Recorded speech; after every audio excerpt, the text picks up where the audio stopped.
Oui, Actu Plus, c'est le décryptage de l'actu avec en général effectivement Frédéric Vian. Ben, aujourd'hui, c'est un peu une machine à remonter le temps, hein, Oui. votre actu, parce qu'on va remonter 40 ans en arrière avec l'inauguration du célèbre Forum des Halles. Alors à l'époque, je ne sais pas si tout le monde peut s'en souvenir ou si tout le monde a des photos souvenirs chez lui. C'était une véritable révolution pour la capitale parisienne.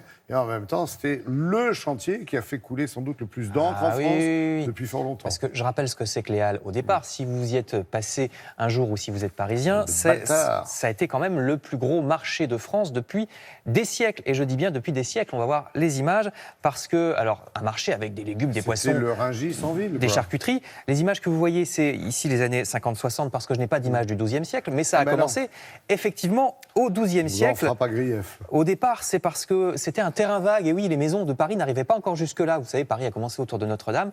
Donc c'est pour ça qu'au XIIe siècle, le marché de Paris s'est installé là. Et puis surtout, vous voyez ces halles de Baltard, l'architecte qui a commencé à les construire sous Napoléon III. Alors, le problème, c'est que c'était un marché non seulement pour les gens comme vous et moi, mais aussi pour les grossistes. Ah oui. Donc c'était très engorgé.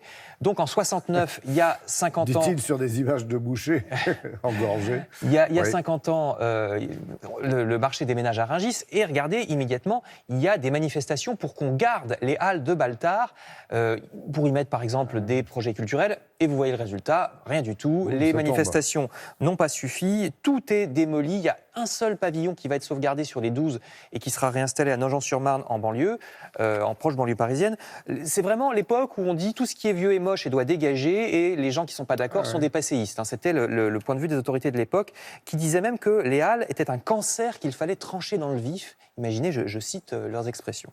Et donc, il y a 40 ans, le 4 septembre 79, donc, on inaugure ces nouveaux locaux, ces nouvelles halles. Mais oui, le jour de l'inauguration, le voici avec le maire tout frais de l'époque, Jacques Chirac, qui a été élu très peu de temps avant. Jacques Chirac qui inaugure ce nouveau bâtiment qu'on appellera le Forum des Halles, qui ne sera jamais vraiment accepté par les Parisiens. Pareil, les autorités disent, vous allez voir, vous allez vous habituer. On dit toujours les Halles d'ailleurs. Oui, mais le forum, lui, regardez, il se dégrade très très vite, comme beaucoup de bâtiments de cette époque. 20 ans après, tout est à moitié cassé. Il y a des morceaux qui s'écroulent, en plus du côté esthétique très contesté. Le seul truc qui va rester, c'est la gare de RER qui est construite à l'occasion de ce grand chantier qu'on appelait le Trou des Halles, qui a duré quasiment toutes les années 70. Alors ça, c'est vrai que c'est très pratique. Les trains de banlieue arrivent jusqu'au cœur de Paris. Bon, le problème, c'est qu'une fois que vous descendez de votre train, il faut que vous remontiez tous les escaliers du centre, via le centre commercial, puisqu'à l'époque, il n'y avait pas de sortie directe, ce qui était c'était une catastrophe du point de vue de la sécurité. S'il y avait eu un incendie là-dedans, maintenant ça a été changé, mais ça aurait été une catastrophe. Le centre commercial, d'ailleurs, par lequel vous êtes obligé de passer, c'est paradoxal puisqu'il n'y a plus de boutiques pour acheter à manger alors que c'était un marché les Halles. Et donc, dans les années 80, les gens ne savent plus où faire leurs courses. C'était complètement paradoxal. Donc, dans les années 2010, on démolit ce Forum des Halles qui n'aura duré qu'une vingtaine d'années, un peu plus, et pour construire la Canopée. Alors, il y a le retour d'un supermarché pour pouvoir faire ses courses. Il y a aussi en ce moment un autre projet pour transformer un autre bâtiment qui est totalement emblématique de ce que les Parisiens rejettent, c'est la tour Montparnasse. Regardez la tour telle qu'elle était au début des années 70 pendant sa construction.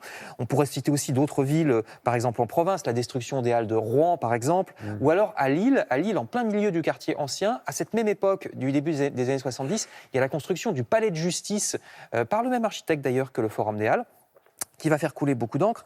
Et puis, je reviens à Paris, si vous connaissez la place de Clichy, regardez ce qu'était l'actuel, je ne vais pas citer de marque, l'actuel grand magasin de bricolage de la place de Clichy. C'était le plus grand et l'un des plus beaux cinémas du monde jusqu'aux années 60-70. Lui aussi a été complètement détruit. Ou alors, tout près de là, vous avez connu le cirque Medrano ? Absolument. Eh bien, c'était un très beau bâtiment comme le cirque d'hiver, le cirque Medrano. Là aussi, fichu par terre au nom de la modernité. C'est actuellement un immeuble métallique sur l'esthétique duquel je ne me prononcerai pas. Alors, maintenant, on essaye de rénover plutôt que de mettre par terre et de reconstruire, notamment pour des raisons d'écologie, parce qu'évidemment, ça coûte beaucoup plus de béton et d'énergie de raser et de reconstruire que de rénover l'existant. Et il en va de même pour les hommes. Merci beaucoup, Frédéric.